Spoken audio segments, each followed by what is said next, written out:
여러분,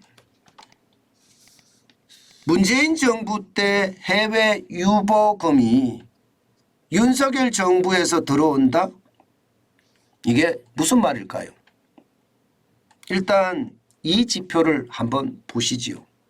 해외 자회사 국내 송금액입니다.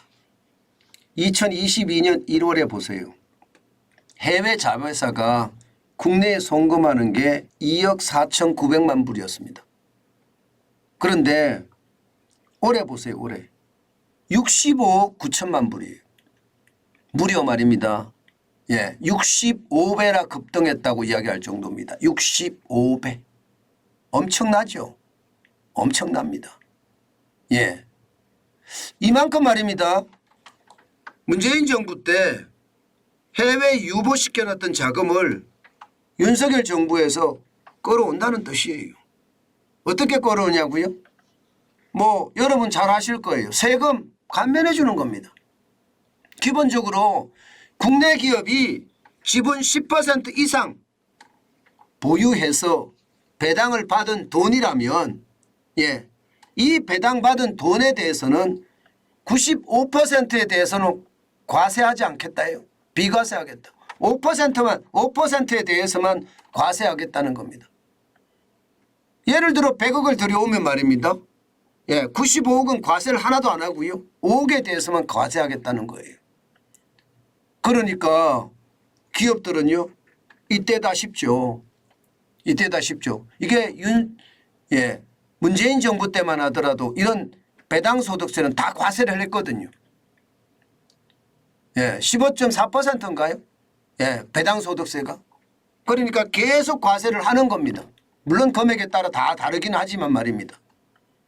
그런데 윤석열 정부에서는 이게 배당을 안 하기로, 배당 소득세를 95%에 대해서 올 1월부터 과세 안 한다니까 돈이 쏟아져 들어온 겁니다. 야, 진짜 많이 들어와요. 예를 들어 말입니다. 현대자동차 보세요. 현대자동차는요. 2021년만 하더라도 6억 정도 국내로 들어왔습니다. 2022년에는 13억 달러. 13억 달러. 6억 달러네요. 그죠? 6억 달러. 그런데 2023년에는 59억 달러가 들어왔습니다. 59억 달러. 엄청난 돈이 국내로 들어왔죠. 현대자동차는 저 돈으로 뭘 할까요? 전기자동차 공장 짓습니다. 전기자동차 공장. 이것은 어떻게 생각하면 자본의 리쇼링이라고 이야기할 수 있습니다. 자본의 리쇼링.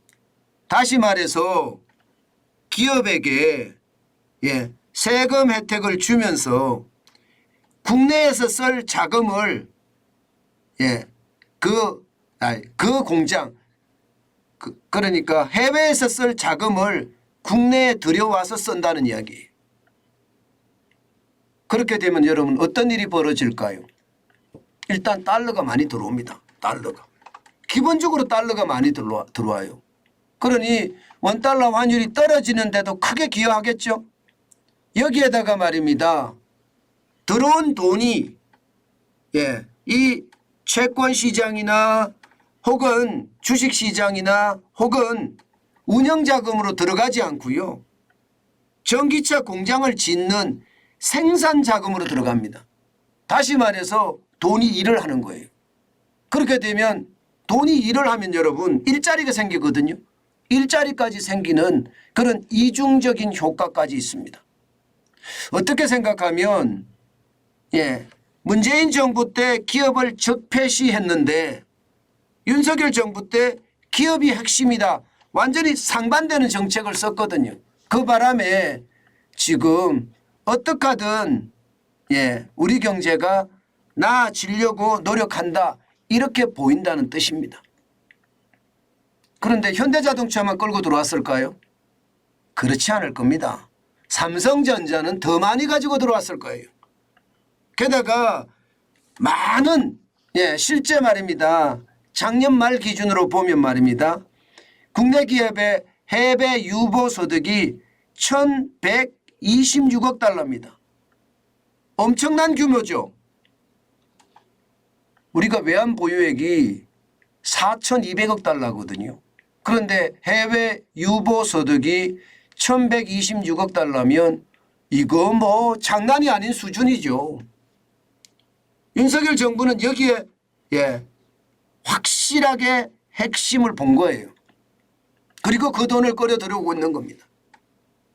그동안 말입니다.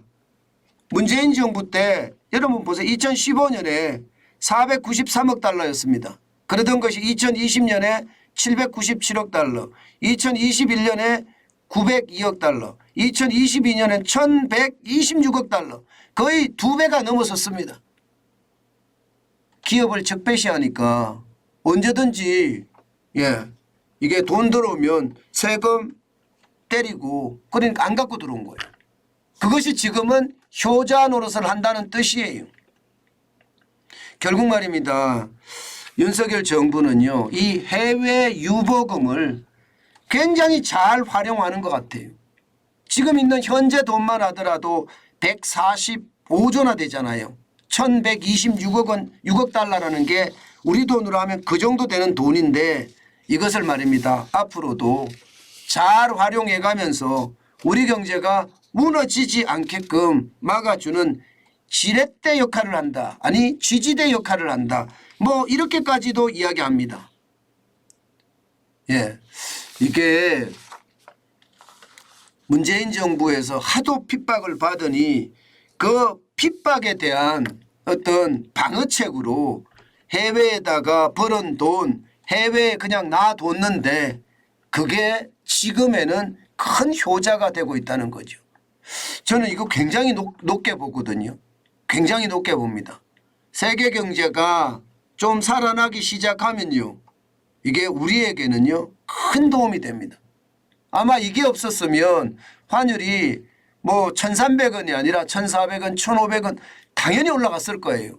그런데 해외 유보 소득을 계속 들여오니까 시장에 말입니다. 무역 수지가 적자가 나는데 달러가 자꾸 들어오는 거예요. 적자가 나는데도 과거에 이익 냈던 걸 갖고 들어오니까 그만한 효과가 있다는 뜻입니다. 저는 이것을 보면서 결국 말입니다. 점점 앞으로도 이제 원달러 환율의 안정화는 이제 어쩔 수 없이 오겠구나 그 생각을 또 한번 해봅니다. 물론 말입니다. 길게 봐야 된다는 것 다시 한번 말씀드리고 싶습니다. 이게 어떻게 생각하면 참 아이러니하기는 하지만요. 윤석열 정부를 위해서 문재인 정부가 참 잘했다. 저는 그런 생각도 드네요. 이게 워낙 옥죄고 쉽게 말하면 기업들을 조져놨으니까 기업들 입장에서는 죽을 맛이었는데 오히려 그게 지금의 우리 경제에는 큰 효자 노릇을 한다는 게 참 아이러니합니다. 이게 그 기억나세요 여러분? 그 노무현 정부 때 LTV나 DTI를 도입을 했었잖아요. 그 바람에 말입니다. 금융위기가 왔을 때 우리가 한시름 덜을 수가 있었거든요.